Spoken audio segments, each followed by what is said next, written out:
कि भारत जो है वो ब्राजील और साउथ अफ्रीका के साथ मिलके वो जिसे कहेंगे ना, एक नया ग्रुपिंग उन्होंने बना दी और सीधा उन्होंने पाकिस्तान को टारगेट किया। वहां पर जो समझ नहीं आ रही, पाकिस्तान का जो डेलीगेशन इस वक्त यूएन में गया हुआ है, उसकी प्रायोरिटीज क्या है, वो क्या बातें कर रहा है वहां उस डेलीगेशन में। हम आसमान है, आप किसी जूते के नोक पर पड़े हुए हैं। हम डेवलप, इम्प्रूवमेंट, शिक्षा, हर किसी में आगे बढ़ते चले जा रहे हैं। आप किस में आगे बढ़ रहे हैं? आपके यहाँ रोज ब्लास्फेमी के नाम पर किसी डॉक्टर को, मुसलमान डॉक्टर का ही अब बलि चढ़ाया जा रहा है। पाकिस्तान को कभी भी इंडिया माइनस नहीं करता किसी भी ऐसे फोरम से कि पाकिस्तान को जो सिर्फ और सिर्फ लिंक कर दिया जाए दहशतगर्दी के साथ। दैट्स इट, ये है एजेंडा, पाकिस्तान को लिंक करके रखो दहशतगर्दी के साथ। अब इंडिया जिसे हमेशा से हमने ये बताया दुश्मन कंट्री, मुकाबला करना है, गजवा हिंद करना है, जंग करनी है, सब कुछ बताया, इंडिया से आके ऊंची टांग उठानी है। लेकिन France, Russia, America, United Nations की जनरल असेंबली में वो इंडिया को सपोर्ट करते नजर आ रहे हैं। और पाकिस्तान जो है वो हमारे वजीर आजम के बारे में सुनने में यही आ रहा है और बाकी मिनिस्टर्स के बारे में सुनने में यही आ रहा है, सेल्फियों पे ज्यादा फोकस है और सब्सटेंस पे कम फोकस है। और यहाँ फिर ये है कि हमारा ये भी प्रॉब्लम होता है कि हम IMF के आगे जाके बैठ जाते हैं कि भारत को जो है वीटो पावर मिलने जा रहा है। जैसे भारत को अब यूनाइटेड नेशन का परमानेंट मेंबर बनने से कोई भी नहीं रोक सकता। और यार इंडिया ने कॉपी कर लो, कुछ 4 मुल्क इकट्ठे करके हम 3 साल से पिट रहे हैं। TTP हमारे हमारे रोजाना फौजी भी शहीद कर रही है, अवाम को भी शहीद कर रही है। यार कोई इस तरह का फोरम ही बना लो यार, जिसमें बाकी चीजें भी डिस्कस करो। एक मल्टीलैटरल फोरम पे हमारी डिस्कशन नहीं है। नमस्कार, जय हिंद, वंदे मातरम। दोस्तों, राज हिंदुस्तान में आपका स्वागत है। UNGA के 79वें सत्र में भारत ने पाकिस्तान के खिलाफ ऐसा चक्रव्यूह रचा है कि शहबाज शरीफ सरकार के साथ सेना को दिन में तारे नजर आने लगे हैं।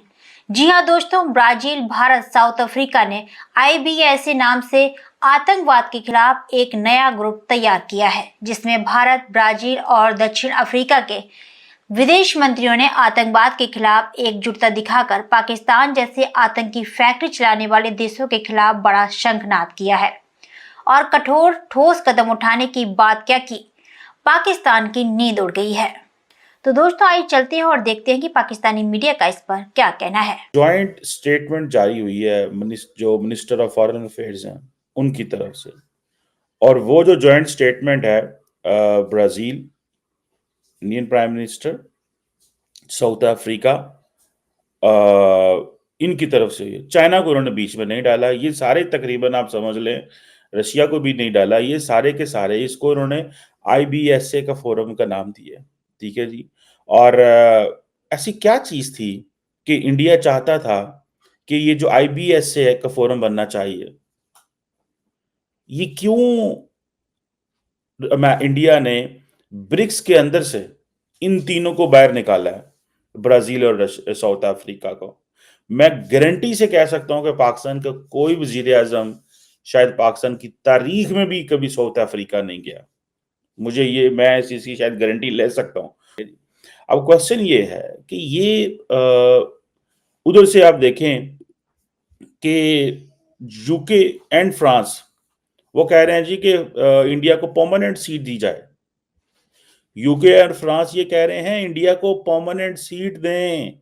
ये एमैनुअल मैक्रोन ने ये कल कहा है, ये केर स्टामर ने भी कहा है। ऐसी क्या चीज है कि फ्रांस को अपना केस तो लड़ ही लड़ रहा है, लेकिन इंडिया का केस भी लड़ रहा है। वो इसलिए केस लड़ रहा है, जिस तरह इंडिया G20 के अंदर अफ्रीका का केस लड़ रहा था ना, इसी तरह फ्रांस और UK इंडिया का केस किधर लड़ रहे हैं? UN सिक्योरिटी काउंसिल में। लगता तो ऐसे है कि अमेरिका बड़ा इंपॉर्टेंट इत्तेहादी है इंडिया का, लेकिन याद रखिएगा कल को जो मौका आना है तो अमेरिका जो है, it could be one of the problem for India to be in the UN permanent की सीट जो है। बेशक ओबामा और बाइडेन और ट्रंप जितनी मर्जी बातें करते रहे, but when it comes to an actual वो जो चीज को करना होता है वो बड़ा मुश्किल काम है। लेकिन इंडिया जो है, कल मैं देख रहा था चिली का सदर भी कह रहा है, पोर्चुगल की लीडरशिप भी कह रही है, फ्रांस की भी कह रही है, 3 तो परमानेंट जो मेंबर हैं। मेरे ख्याल है रशिया को भी कोई प्रॉब्लम नहीं होना if India is a permanent member of the UN security council. तो मुझे इस चीज की समझ नहीं आ रही है, हमारी लीडरशिप उसे की कर दिए, एक की कर देने पे मैं ये नहीं कह रहा, मेरा जो मौकफ है इस चीज में या जो मेरा पॉइंट ऑफ व्यू है कि जनाब ये जो इब्सा का फोरम बना है, खास तौर पे ये जो आईबी जिसे वो कहते हैं ना, इंडिया ब्राजील साउथ अफ्रीका का जो फोरम बना है, इन्होंने किया क्या है? इन्होंने जनाब पाकिस्तान के ऊपर टारगेट रखा। आपको पता, अब हम कह रहे हैं, पाकिस्तान में ये बात की जा रही है कि इंडिया से बात करें। भाई इंडिया से कैसे बात होगी? इंडिया तो बात करना नहीं चाहता। अब देखें वो क्या कह रहे हैं। अच्छा, मजे की बात यह है कि वो दहशतगर्द ग्रुप जो पाकिस्तान को टारगेट करते हैं, उनका कोई नाम दुनिया में नाम नहीं ले रहा। अलकायदा का नाम लेंगे। अब इस ग्रुप ने ये कहा है, इन्होंने ये कहा, एक पैरा है इस ग्रुप की जो जॉइंट स्टेटमेंट जारी हुई है, पैरा 20 है, उसमें इन्होंने ये कहा है कि भाई अलकायदा बहुत बड़ा थ्रेट है, दाइश बहुत बड़ा थ्रेट है, लश्कर तैयबा बहुत बड़ा थ्रेट है, जैश ए मोहम्मद बहुत बड़ा थ्रेट है। बिल्कुल थ्रेट है। जो जो ऑर्गेनाइजेशंस ट्रांसनेशनल टेररिज्म में इन्वॉल्व हैं, यूएन सिक्योरिटी काउंसिल के रेजोल्यूशन है, बिल्कुल उनको किया जाना चाहिए। मैं इस चीज में वो नहीं हूँ कि जी ये क्यों नहीं हो रहा या कैसे हो रहा। I agree on this fully, मैं फुली इस पे एग्री करता हूँ कि ये ऐसी चीज है। So the question here is, the most important question here is कि जो जो चीज समझनी चाहिए कि पाकिस्तान को कभी भी इंडिया माइनस नहीं करता किसी भी ऐसे फोरम से कि पाकिस्तान को जो सिर्फ और सिर्फ लिंक कर दिया जाए दहशतगर्दी के साथ। That's it. ये है एजेंडा, पाकिस्तान को लिंक करके रखो दहशतगर्दी के साथ। अब ब्रिक्स तो नहीं कहेगा ना ये चीजें, तो उन्होंने कहा ठीक है हम ब्राजील को साथ में ला लेते हैं। अब ब्राजील के साथ तो हम मिलते ही नहीं है, उसकी तो हम साथ हम लॉबिंग नहीं करते, क्योंकि हम समझते हैं यार दूर ही बहुत है। ओथे कौन पहुंचेगा साउथ अमेरिका? साउथ अमेरिका में कौन पहुंचेगा? India in its approach to be the leader of the global south is reaching every country in Latin America, in Africa and in Asia, because उसको पता है कि अगर मैंने ग्लोबल साउथ की बात करनी है तो ये जो तीनों जो साउथ में है, ग्लोबल साउथ में, इनसे इनके बारे में बात करनी पड़ेगी। अब हम ना ब्राजील से बात करते हैं ना साउथ अफ्रीका से बात करते हैं, हमारे लिए तो ये मसला ही कोई नहीं है। तो मुझे फिर ये सवाल आता है कि पाकिस्तान के वजीर आजम का क्या एजेंडा होगा? ठीक है, क्या पाकिस्तान का वजीर आजम घर में तो ये बात करते हैं कि जी वो इंडिया जो है वो पाकिस्तान के अंदर दहशतगर्दी करा रहा है, क्या ग्लोबल स्टेज पे आके बात करेंगे? ठीक है जी, क्या इसके ऊपर बात करेंगे? देखिए इंडियंस जो है ना, उन्होंने कैलकुलेट करके रखा हुआ है कि पाकिस्तान के वजीर आजम शहबाज शरीफ क्या बात करेंगे। कैलकुलेट किया हुआ उन्होंने पहले कैलकुलेशन की हुई है, पहले रिस्पॉन्स तैयार किए हुए हैं।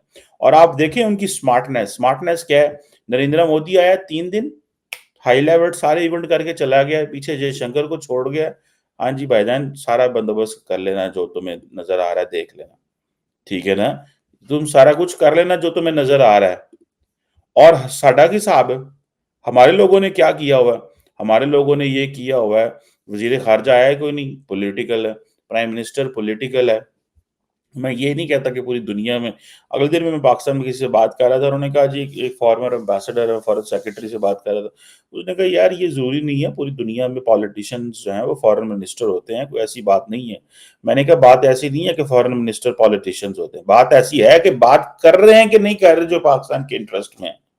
मैं समझना चाहता हूं कि क्या डिप्लोमेसी है पैन की कर दो पर तुसी करन की डे हो, ये भी जरा दस दो थोड़ा जा को पता तो लगे कि आज के दौर में आप समझ ही नहीं सके। यार वो कहते हैं कि आप कुछ अच्छा नहीं कर सकते, कुछ वो नहीं खुद से कर सकते, कॉपी कर लेनी चाहिए। और यार इंडिया ने कॉपी कर लो, कुछ 4 मुल्क इकट्ठे करके हम 3 साल से पिट रहे हैं। टीटीपी हमारे रोजाना फौजी भी शहीद कर रही है, अवाम को भी शहीद कर रही है। यार कोई इस तरह का फोरम ही बना लो यार, जिसमें बाकी चीजें भी डिस्कस करो। एक मल्टीलैटरल फोरम पे हमारी डिस्कशन नहीं है। मुझे तो नहीं पता अब हमारे वजीर आजम साहब क्या चाहते हैं, उनकी जिंदगी के क्या मकसद है।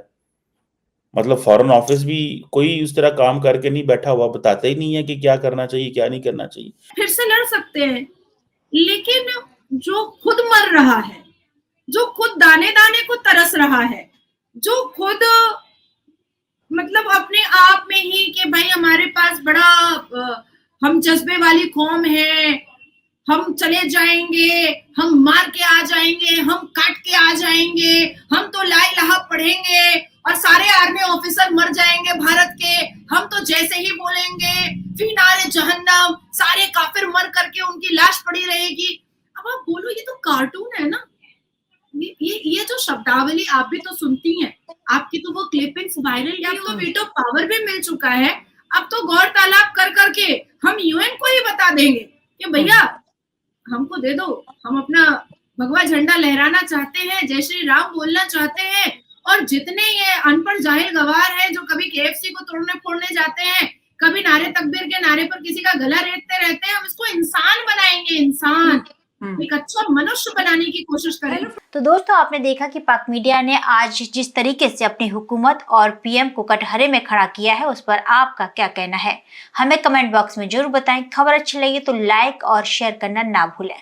ऐसी तमाम खबरों से जुड़े रहने के लिए आप देखते रहें राज हिंदुस्तान।